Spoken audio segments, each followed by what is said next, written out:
Although the Ivy League is less than 50 years old, it is no exaggeration to say that its members created American football, and that almost every facet of the game bears their imprint.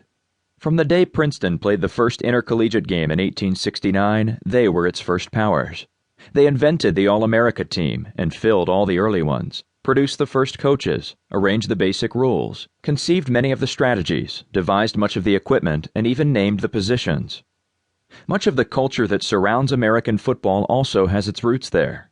Ivy League football has occupied the attention of presidents and captured the imagination of writers such as Jack Kerouac, artists such as Frederick Remington, songwriters such as Cole Porter, even revolutionaries such as John Reed, who like to cheer up strikers with Harvard fight songs.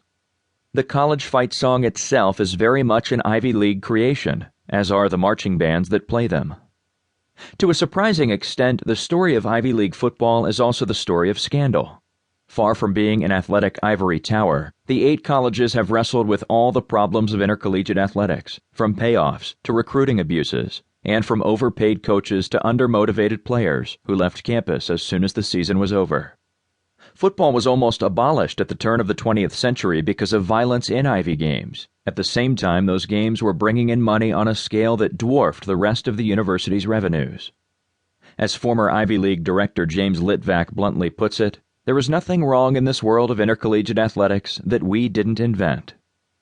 Ivy League football, however, is also the story of confronting those abuses, and in doing so developing our ideals about the proper role of athletics in college life.